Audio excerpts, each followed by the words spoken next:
Go.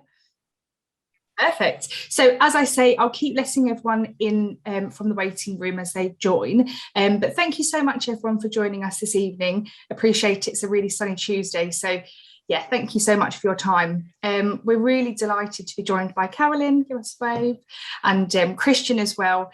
Carolin's actually a good friend of E2W, and she has previously hosted one of our sessions that was really well received. So we wanted to bring her back. We've got lots and lots to talk about. So I will put myself on mute and I will leave it over to Carolin. Brilliant. Thank you so much, Katie, and welcome everyone. And especially thank you on a day like today. And I appreciate that you're not out there enjoying the weather, but really want to talk about prudential rules in the UK. And again, picking up from what Katie introduced us to, I think today really is meant as a starter. It's meant as a discussion exchange forum. Because when new regulation comes in, I think we all feel that we need to have a little bit more discussion amongst ourselves and also maybe with the regulators and with advisors, because it's not yet 100% clear what we need to do. So what we'll do today is I'll give a whistle tour overview of the rules. This is not advice, obviously, we need to be very careful, but this is a discussion. And then we'll have an exchange. We can talk about what people have found. Some of you might have already done your ICARA, some might already be preparing, some might actually sit there and go like, the what? So we want to make sure we sort of pick that up and give people feedback and hear about best practice.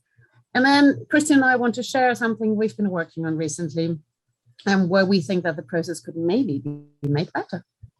So that's all right for everyone. We'll kick off and I will aim to share my slides. Can we see those? Does that work? Good, thank you. So just in case someone signed up and they thought we're doing personal development and networking, we're not. We're talking about UK prudential rules. So this is really the single regime that applies as of this January to all FCA investment firms, single prudential regime for UK investment firms. And there's two important statements in that first sentence, and it says really the investment firm prudential regime is wider in its scope. So we now have in the UK a prudential regime that applies to all of the FCA prudential regulated firms, but also to some of those firms that maybe in the past weren't classified as MiFID investment firms, but have activities that fall into that scope. And again, I think, I always start these conversations with saying, what do you know about your firm? Where is your firm on that regulatory spectrum? Have you identified which rules apply to you? And I think, for those of us who are like Tracy or Helen in that seat where that is part of their remit, that question is really simple. But some of you might actually be in a seat where it's not that clear what of the rules apply to you. So I would say, first of all, always understand, is it the activities that you or one of your group companies undertake that are part of this regime? Are you one entity? Are you multiple? Do you have entities just in the UK? Do you have entities abroad? So those are quite important questions because it tells us which entities, or the one entity, is subject to this regime. And again, if you're an investment firm, if you're a broker, if you're an advisor, arranger, a CPMI, or an AIF, all those fall in the scope of the regime. And then if you are in one of those firms, then you might have heard the word internal capital adequacy and risk assessment, or ICARA or ICARA. There's sort of a controversy out there as how it's pronounced. The FCA had one view in their seminars in November, and everyone was sitting there saying, I always thought it was ICARA, but however you pronounce the abbreviation, it's ICARA. And it is a process.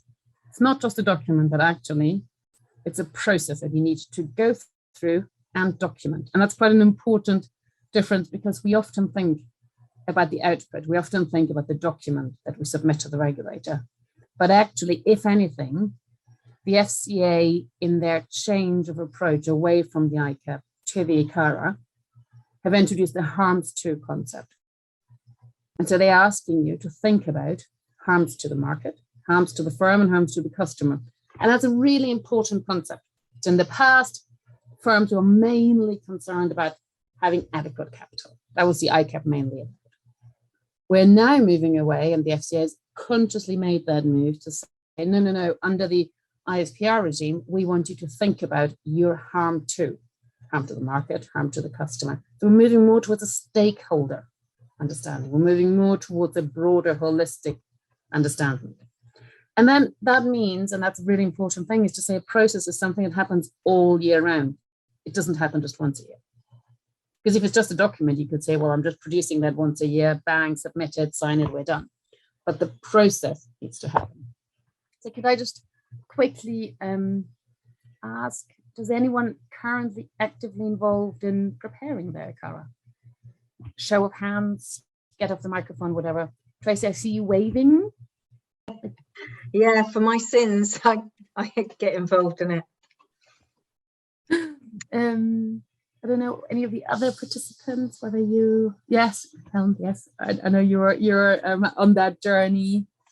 And so again, if you're already on the journey, if you might be, it's understanding what your role in that is, and it's understanding what other people's roles are. And that is a really important aspect again, and I've put that here under governance and senior manager review. And those of you who are in firms where the senior manager regime applies, you will have senior managers that are registered with the FCA. So when I talk to new clients, the first thing I do is I go onto the FCA website and I check who their senior managers are and what their registrations are. And then internally, those people will have a statement of responsibility. So that is something that codifies the areas and deliverables that they're responsible for. And then annually, you will have a fit and proper assessment. And again, this is where the whole regulatory lens comes together, because the FCA says, who is responsible for the process? Often it might be the SMF4, it might be in the COO seat. And then we're saying, right, A, is this codified in their statements of responsibility? I hope the answer is yes. If not, that's maybe a first thing to think about. But then equally, at the end of that process, when you come to the document, the regulator says, show me the governance. Show me evidence and show me what questions were asked. Show me the minutes. And, those of you who are lucky enough to run the risk and audit meetings, the minutes of those are really important, because the regulator at any point in time can pull them and say, provide evidence of the discussion you had. And if we think about what good evidence isn't the ICARA was presented, we all agreed, and we had it done. The good evidence is presented, someone asked a good question. We either had follow-up information, or we did a deep dive on that particular, or we actually might have not approved that meeting and did it the next meeting, but it's that review and challenge. It's the robustness of that.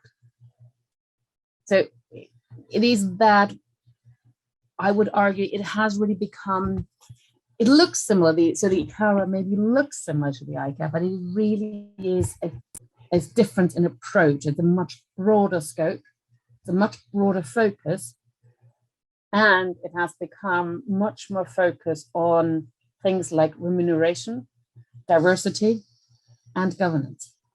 So if you're in your firm, if this is something that you're planning to do, if you're involved in this, I would always start out asking to say, which governance forum will approve this?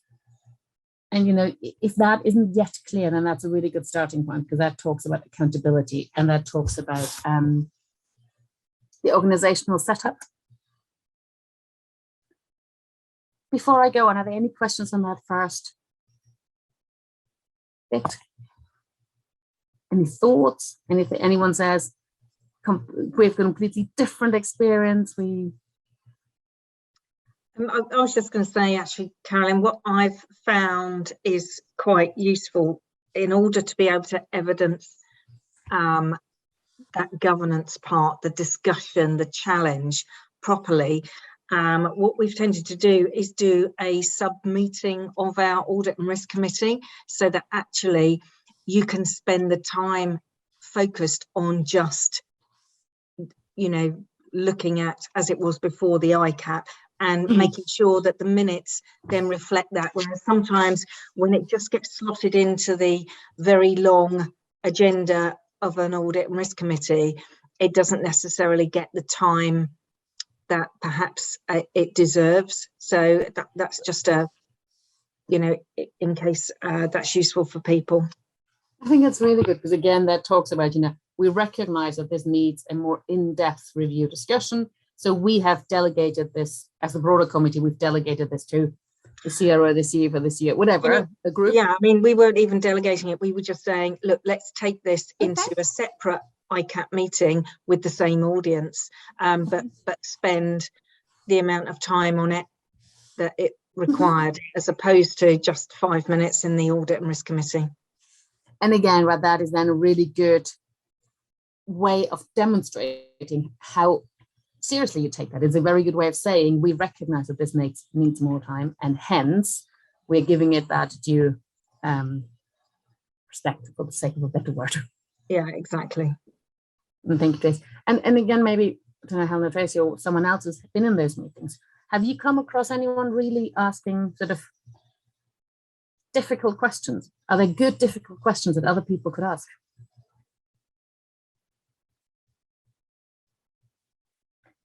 And I think, often we assume that people can ask questions when maybe they haven't been educated enough yet.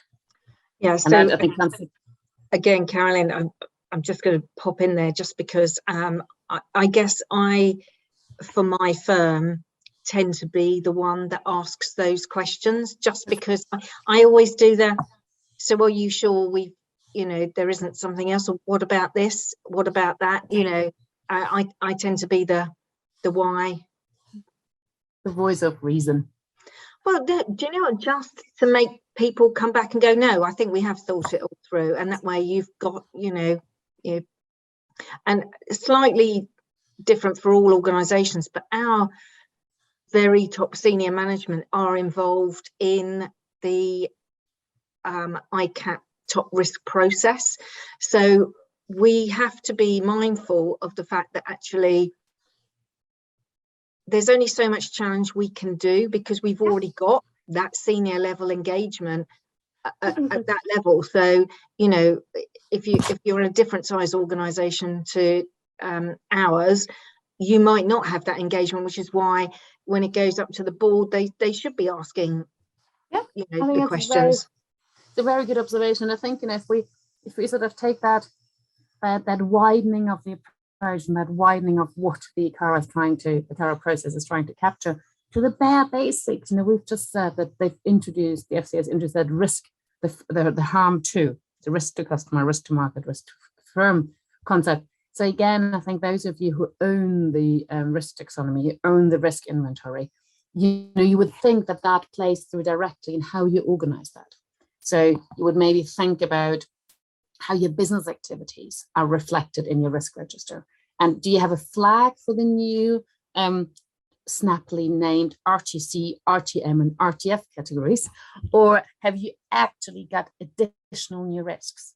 So in your governance, you might document that you say, we've reviewed our risk register, we have repointed it, we've aligned it to our business activities, and actually we've got new ones. Those are really good pointers for the regulators to look at and say, what has changed?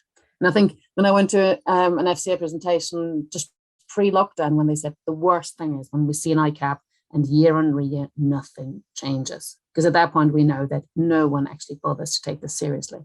And that comes back, it's a process. It's something that should happen all year long. So again, let's not forget that this is the first piece of prudential regulation the UK regulator have implemented post-Brexit.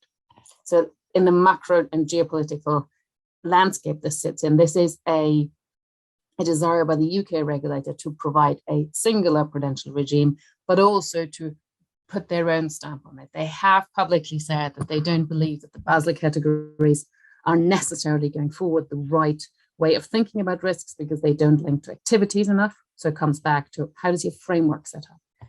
Can your framework components demonstrate that you've understood the broader focus? Can your governance demonstrate that you've understood the greater emphasis on the governance and senior manager review? So I don't necessarily want to go through the details of all the steps in the ICARA, but again, the terms that you might want to familiarize yourself with is SNI, non-SNI. It has to do with your group structure. It has also to do with something called K factors. And K factors are really connected to your activities again. So your calculations in your ICARA will be very much driven by what you do. And we talked about that linkage to the activities. So a firm that holds no client money will have a different K factor requirement and has hence calculation to one that does. And again, so understanding what you do, where you're regulated, and how that connects with the regulation is really, really important. Many of you have submitted your questionnaire to the FCA because in those you would have decided the timing of your first ICARA submission. And so I know a couple of you have, but again, for those of you who might be in an organization, that would be a question that I would ask. I would say, have you submitted your questionnaire? And if so, what date have you committed to? Because if someone has committed to submitting ICARA in November, and you don't know that, you might want to know this relatively quickly, because it might take you a little while to get ready to do that. So a questionnaire was sent out in November to most firms, which was submitted. You'd agreed a timing on that. And you should already be submitting the, it's a form that is called MIF 007, which you should monthly, mainly maybe your finance departments, submit data to the regulator. Now, if all of this sounds like complete new language to you, and this is part of your day-to-day work, it could be that someone else is already doing it, or it could be maybe that you're not yet doing it. So it's just maybe asking again, accountability, right? Who is looking at this? The transition, not really transition period, but you need to have submitted your ICARA for most firms by the end of 23. You could have had some extensions. You could have done it sort of within the 12-month cycle from your ICAP. But the MIF 007 have to be submitted since January 2022. And equally, I think we all need to realize that this is going to be an iterative process. So I don't think anyone is aiming to have a gold standard, most beautiful, best ICARA ready in the first submission, because also the regulators haven't given anyone a template. They've specified their expectations, but they haven't given a template. So they have said what they want to be covered. They've said what they expect to have in there, but it's not like you can just download it from the FCA website and fill it in. If you wanted to read policy statements, they're on the slide. I can send out the links to the policy statements on the FCA website as well, if anyone is interested in those or hasn't read them yet. And then I think when we think about how do we go in our organizations, how do we go about making sure that we're in a good position, for the sake of a better word, and that we're fit for purpose is a word I think is quite useful. It's about adequate, about proportionate risk management. And I think, first of all, as I said, understand where you are. Are you a small and non-interconnected firm? Are you have a group structure? Is it your activities that are regulated? Are you as an entity regulated? Are you headquartered outside of the UK? Which part of the business is in the UK? That's often something where you would get a law firm or one of the big four firms to help you to identify that, because that comes back to your permissions. A really interesting point to pause here is to say, are your permissions still relevant? Because you might actually no longer be in the business of. You might have stopped doing a certain activity, but you still have the permissions. So if that is the case, actually, there is an opportunity, and the FCA has invited people to update your permissions so you don't fall into the new regime, so to say, by accident. Then the next point really is around alignment. And the question here comes back to what are our activities, what's our strategy, what are the markets we operate in? Because that is really where that harm to concept plays through. So if you're dealing with vulnerable customers and you're in the small lending business and you have this different harm to potential than if you're in the institutional investor space. So again, just thinking about where is this connected with our activities. And then the third point, and we've touched upon that, but in your organization, is it the CRO, is it the COO? Who owns it? And interestingly, do you have budget for this process, be it resources or money to spend?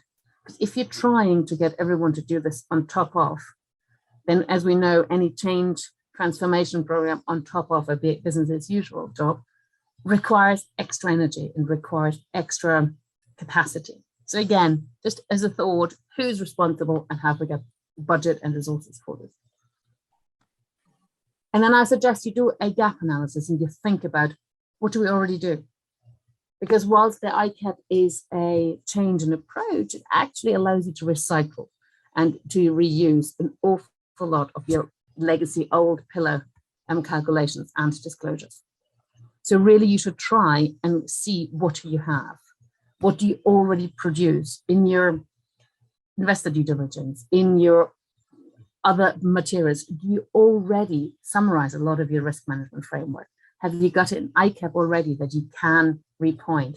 Can you actually take internal data that is produced and calculated for some other purpose and pull it in? And again, that then comes and allows you to come up with that roadmap. Because what you want to do is really, you want to think about, if you need to publish a diversity policy and you don't have one, then maybe you need to actually have a diversity policy. And there's some particular requirements on gender language in terms of reference. That's an easy one to be fixed, but equally one that you can forget. There's specific requirements around material risk takers. Do you know who your material risk takers are and who they should be? And maybe, again, you want to review that list before you do your first ICARA. So I think that's just allows you to take stock and think about how to approach this as you would approach any other change project, so to say. Has anyone engaged? Has anyone done any scenario analysis, any wind down planning? So those are quite important constituents of the. Yes, Tracy.